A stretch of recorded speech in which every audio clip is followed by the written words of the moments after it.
এই যে আমার প্রজেক্টে এখন মাছ সাঁতার কাটতেছে। তো সকালবেলা রোদ উঠছে, তো সেই রোদের মাছ উপরটা সাঁতার কাটতেছে। এই যে মাশাআল্লাহ, আল্লাহ দিলে এই যে কি সুন্দর করে সাঁতার কাটতেছে।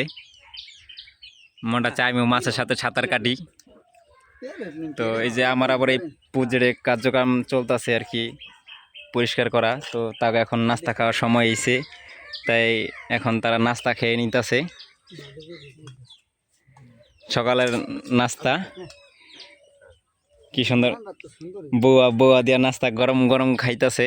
যেহেতু পানিতে কাজ করে, তাকে গরম গরম খাবার দিতে হয়, তাই তারা এখন কাজ করে হরণ এসে। তো এখন খিদাও লাগছে, তাই খাওয়ার টাইম হয়ে গেছে, খাওয়া দাওয়া করতেছে। আর এইখানে তারা খাইতেছে, আর মাছ কীভাবে সাঁতার কাটতেছে সেটাও দেখতেছে। এটার এটার এই যে পুষ্কুমি পাড়ে বসে খাওয়াটা, এটাই একটা মজা আলাদা। আবার পাশাপাশি যদি মাছ সাঁতার কাটে দেখতেছে, খাইতেছে, মানে খুবই একটা অন্যরকম একটা আনন্দ। হ্যাঁ, এই যে এই যে কি সুন্দর মাছগুলো দিলাইছে, মাশাআল্লাহ মাশাআল্লাহ। একসাথে কি সুন্দর, মানে ওরা সব সাঁতার কাটতেছে, মানে একসাথে সিরিয়াল বেঁধে সাঁতার কাটে, দেখতে ভালোই লাগে। এই যে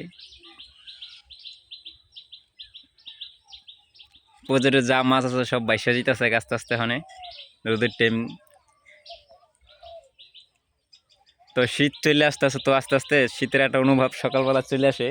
তো এই সময় মাছ আবার রোদের বেলা একটু সাঁতার কাটে বেশি, ঠিক না? এই যে পুরো পুষ্কর মেলায় দিলে সাঁতার কাটতেছে।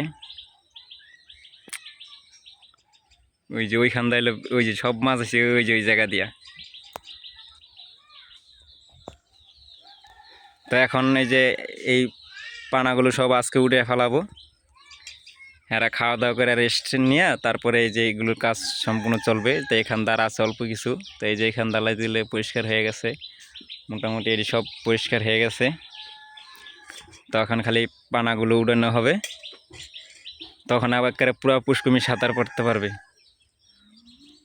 এই যে এখন এক জায়গায় সব এক জায়গায় জড়ো হয়ে গেছে। এই যে মাশাআল্লাহ, এটি বইরা জায়গা, প্রচুর হয়ে জায়গা পানা। এটি যে আসলো কয়রা কত উড়ে গেছে, ওখানে এটি সব উড়ে এলাম, মানে যেন মাছের জায়গাও পাইতেছে না, ওর তলে তো হাতের পারে না। মাছের সাঁতার কাটার জন্য যে এরকম ফ্রেশ জায়গা লাগবো, ফ্রেশ জায়গা না হলে তো মাছ সাঁতার কাটতে পারতো না, বুঝেন না?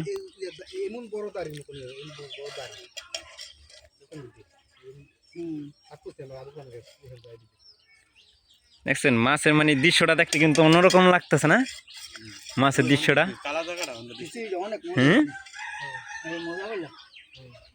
আমি গ্যারান্টি তুমি করছো গ্যারান্টি কিছু ধন্যবাদ আছে না, ধন্যবাদ আর গ্যারান্টা।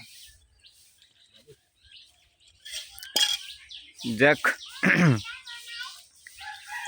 আল্লাহ দিলে আর কিছুদিন পরে এটারে একটা জাল টান দিতে হবে। জাল টান দিলে দেখা যাবে এটা কি কিরকম হয়েছে মাছের, একটা আর কি পানি একটা বাড়ি দিতে হবে। খোল দেওয়া লাগবে পুকুরে, এটা খোল দিলে ডাবের পানি হয়ে যাবে না।